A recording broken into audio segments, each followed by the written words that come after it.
Hey, it's your girl Mel with Shop Talk. Today's topic was Black Lives Matter. If you want to hear more on this conversation that we're doing, feel free to do so at blogtalkradio.com backslash Shop Talk with Mel. This is the after show.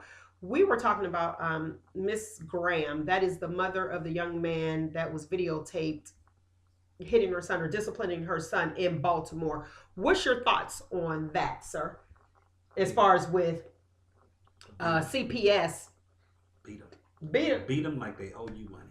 Now, why do you say that? Discipline your kids. I believe in disciplining kids. I believe it helps as far as. I mean, I'm not saying you gotta don't beat them like they owe you money because then they really gonna come get you. But I really believe in disciplining children. Because once they realize what the consequences is of when they do something wrong, that should gravitate into lessons in life. Like learn later on. You won't rob a bank if you know you're gonna. The repercussions of it. Thank you. Okay. You're not gonna rob a bank when you know you're gonna go to jail if you get caught. You're not gonna steal that piece of candy out the store if you know your mama gonna whoop you when you get home when you get caught. Mm-hmm. Or dang near murder you. Dang near. So you say just be accountable. That's a big word. Or responsible. That's a big word. How about that? Hey. All right, what's your thoughts? Again, Sister Feagins, gonna go back to spare the rod, spoil the child. The rod does not necessarily mean the rod of a spanking, but the rod of correction. Uh-huh. Because I found that so many times we discipline our kids, but we leave them to where they don't understand why the discipline occurred. And I'm talking about when they're younger. Uh-huh. And I think it's our responsibility in the chastisement of our children is not only to do the rod, but also to correct, meaning to lead them into the right direction in which they got in trouble for. And I can only say is when I did that for my child, she never did the same thing twice because she understood why I spanked her. And that if she did this again, that is the repercussions. And if you don't want that, you won't do that again. Okay, do you think that the mom went overboard because now CPS has her under investigation? In all honesty, the beat down that he got, I didn't see nothing wrong with it. There was no blood. And I don't think her intentions was to hurt him, but to let him know what she really meant business, that this was not okay. And he had to suffer some repercussions because, as you said, she discussed it with him the day before. So he understood where she was coming from. One, he lied to her. Mm-hmm. I understood, and maybe he didn't lie because I don't know how it was said. Because he said, "Yeah, Mom, I understand you, but in the back of my mind, I'm still not gonna do. Okay. I'm not gonna do the right thing." So, So what's your thoughts? Because on the show we were talking about, or was that during the break, where we were talking about how if with your son, if he said he was going to the store or he was going to somebody's house and then he ended up at the store, how you felt? And you're like, the reason I wanted it like that is that way I could, like I said, that way I knew where he was. Mm-hmm. And the perfect example, that was her emotions. When she looked on TV and saw them jogging pants and he was supposed to be over around house and he wasn't there, mm-hmm. those were her emotions. Like, that shouldn't be my son. Mm-hmm. That shouldn't be my son because my son told me he was going left and he went right. Right. Okay. So that and I'm gonna say the majority of the beatings are when parents discipline their children. It's their emotions. I'm upset with you for doing what I told you not to do.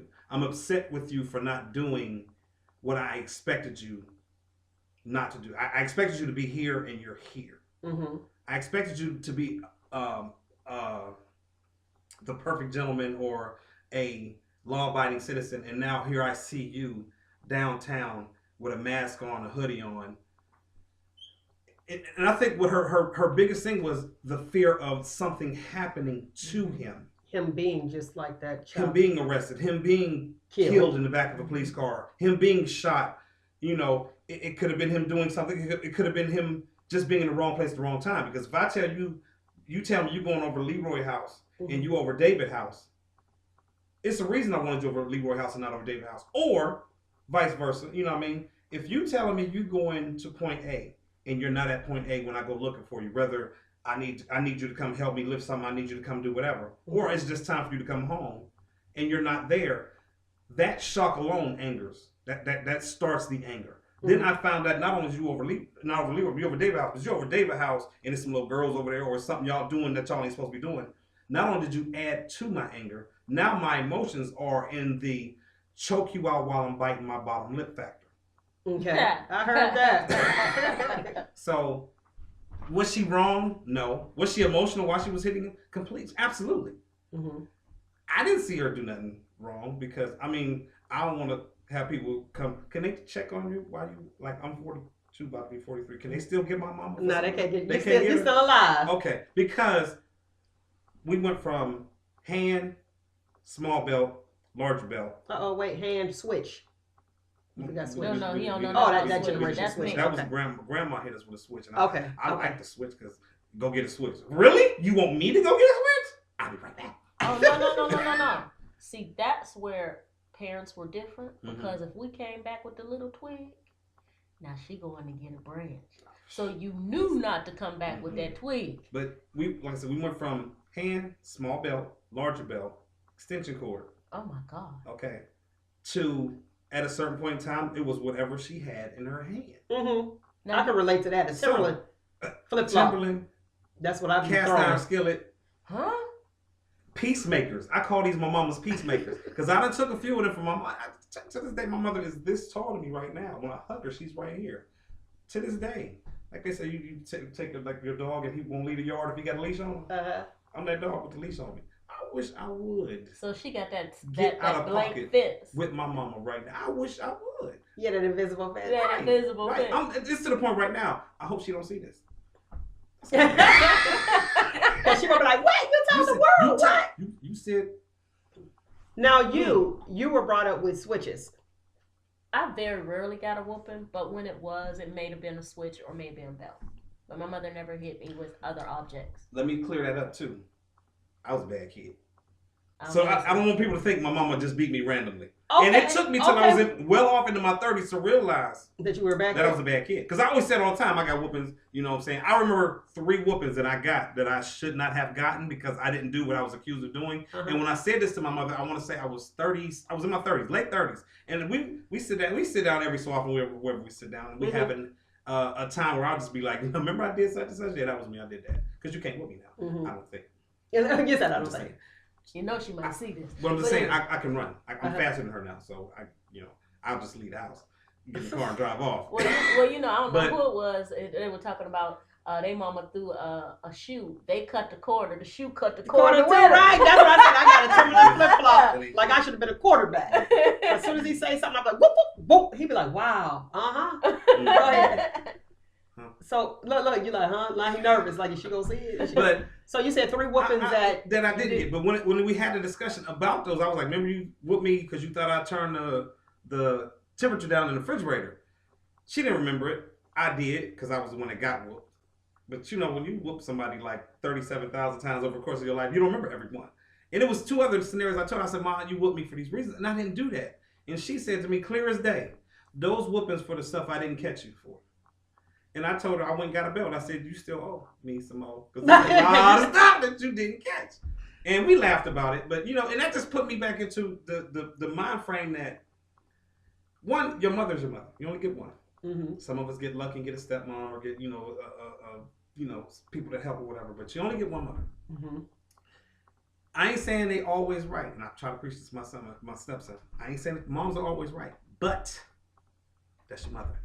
Okay, so what would be the response that you would give to the young men today to respond to elders or people of authority? Every elder is not always right, but they've either been there and done it or they know somebody that did.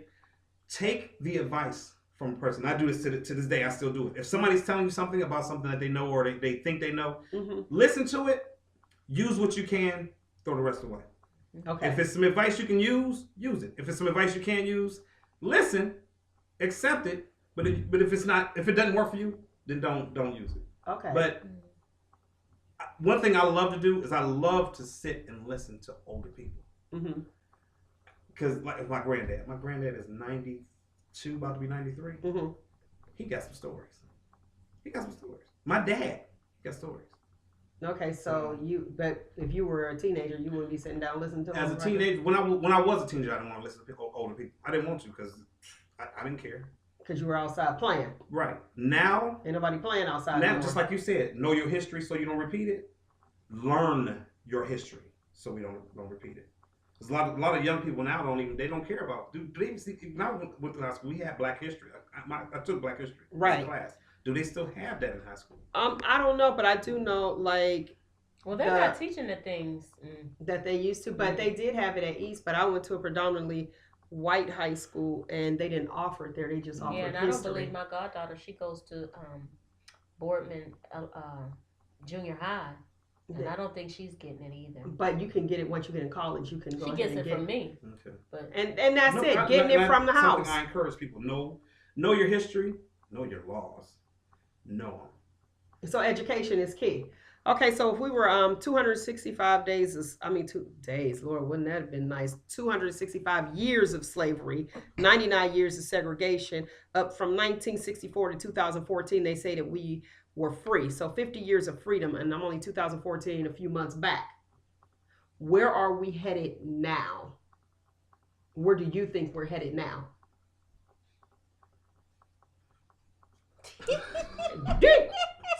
Stage left.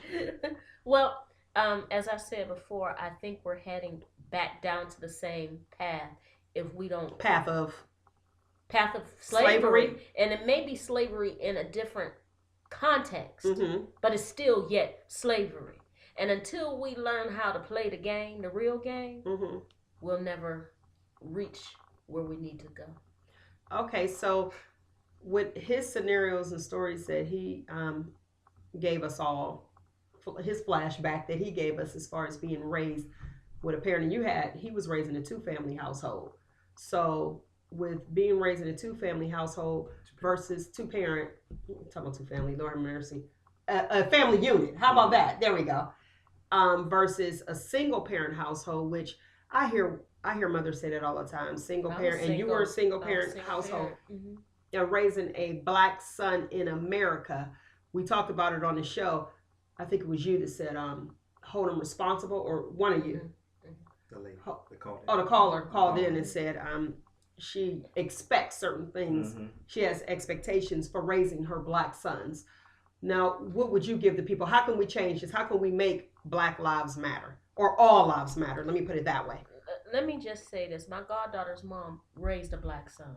And I think she raised him well to be respectful. And to try to do the right thing. Is he a child that's going to make mistakes or has made mistakes? Yes.